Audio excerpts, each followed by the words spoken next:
അത് ഷൂട്ട് ചെയ്യാൻ പാടില്ല എന്നാ പറയുന്നത്. എനിക്ക് സെൽഫി എടുക്കാലോ. Hello guys, welcome another episode of Random Vlog. ഇന്ന് നമ്മളെവിടെ പോകുന്നേ? ഫ്ലവേഴ്സിൽ. എന്തിനാ പോയി അറിയില്ല, ചുമ്മാ പോയി കൈ അടിക്കാൻ പോവാണ് ഗൈസ്. അതെ, കഴിഞ്ഞ മെയിൻ ആയിട്ടുള്ള ആൾക്കാർ എല്ലാവരും ഉണ്ട് ഇവിടെ. എല്ലാം മെയിൻ ആയിട്ടുള്ള ആൾക്കാരുണ്ട്. അലൻ സാറിന്റെ എക്സ്ക്ലൂസീവ് നമുക്ക് അലൻ സാർ ഇപ്പൊ ഒന്നും പറയും, നമുക്ക് എക്സ്ക്ലൂസീവ് ആയിട്ട് വണ്ടിയിൽ ഇറങ്ങി ചോദിക്കാം എന്താ സംഭവം എന്നൊക്കെ.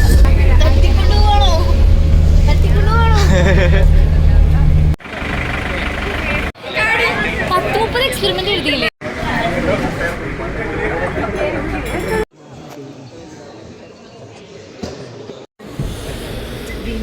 യെസ്,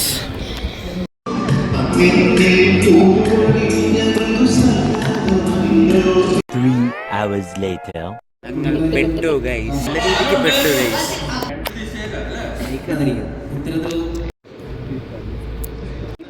ഇവരാണ് ഞങ്ങളെ കൊണ്ടുവന്നത്. ഡിബേറ്റ് എന്ന് പറഞ്ഞിട്ട് ഞങ്ങളെ ഓഡിയന്റ് ആക്കി ഗൈസ്.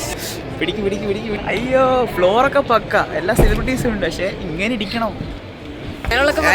ഫ്ലവേഴ്സ് ടിവിയുടെ വാലന്റൈൻസ് ഡേ സ്പെഷ്യൽ പരിപാടിക്ക് ഇരുന്നപ്പോൾ എന്ത് തോന്നി? 2 മണിക്കൂർ എനിക്കുണ്ടല്ലോ എന്റെ പൊന്ന് മോനെ, 25 മിനിറ്റ് ഡിബേറ്റ് ഇതായിരുന്നു. ഈ ഓഡിയൻസ് ഇരിക്കുന്ന സമയമൊക്കെ കേട്ടെ, ചിരിച്ചോണ്ടിരിക്കുന്ന ദിവസം ഇങ്ങനെ മുന്നോ വിഷ്വൽസ് ഒന്നും ഷൂട്ട് ചെയ്യാൻ സമ്മതിച്ചില്ല. അതാ ഞാൻ ഈ ഫ്രണ്ട് ക്യാമറ മാത്രം ഉണക്കി എടുക്കുന്നത് കേട്ടോ. വിനയ ഞാൻ നോക്കുമ്പോ ഇടയ്ക്ക് ഇങ്ങനെ കുഞ്ഞു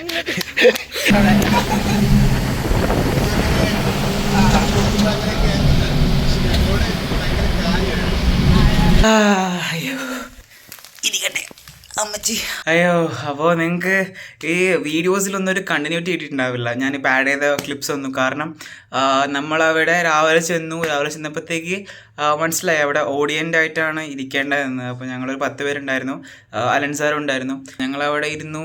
ആൻഡ് ഷോ തുടങ്ങിയൊരു 10:30 സ്റ്റാർട്ടായി.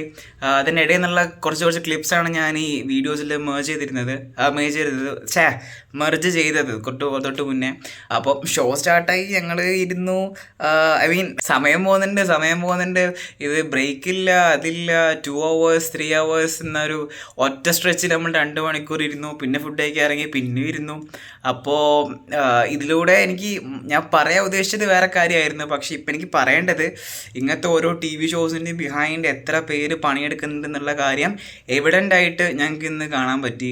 ലൈക്ക് നമ്മളിപ്പോൾ TV ഇറക്കുമ്പോഴത്തേക്ക് ഒരു പ്രോഗ്രാം കണ്ടു, അടുത്ത പ്രോഗ്രാം സ്വിച്ച്. പക്ഷേ ആ പ്രോഗ്രാമിന് വേണ്ടിയിട്ട് എത്ര പേര് അതിൻ്റെ ബിഹൈൻഡ് വർക്ക് ചെയ്യുന്നുണ്ട്, അതിന് എത്രമാത്രം ഷോർട്സ് എടുക്കുന്നുണ്ട്. അതിൻ്റെ ആങ്കേഴ്സ് എന്ന പരിപാടിയിൽ ആങ്കറിങ് ചെയ്തത് മീനാക്ഷിയും അതേപോലെ തന്നെ ഡെയിനും ആണ്.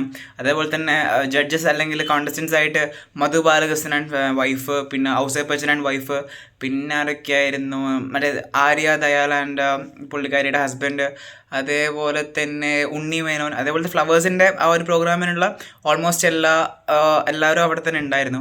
അപ്പോൾ അവരൊക്കെ ഈ ഒരു പ്രോഗ്രാമിന് വേണ്ടി അവിടെ ഇരുന്നു like they enjoying the show.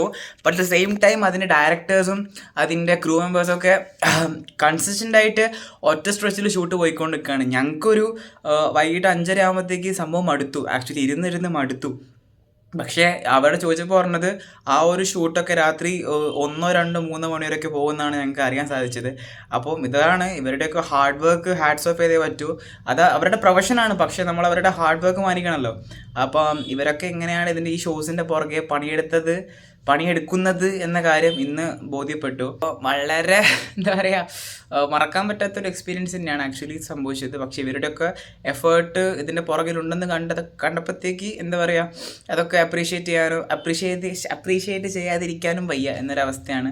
So ഇന്ന് വന്ന എല്ലാവർക്കും, നമ്മുടെ കൂടെ എല്ലാവർക്കും അത്യാവശ്യം നല്ലൊരു അൺഫോർഗറ്റബിൾ എക്സ്പീരിയൻസ് ആണ് കിട്ടിയത്. അപ്പോൾ ഒരിക്കലും മറക്കൂല ഈ ഒരു flowers TV experience as an audience from outside.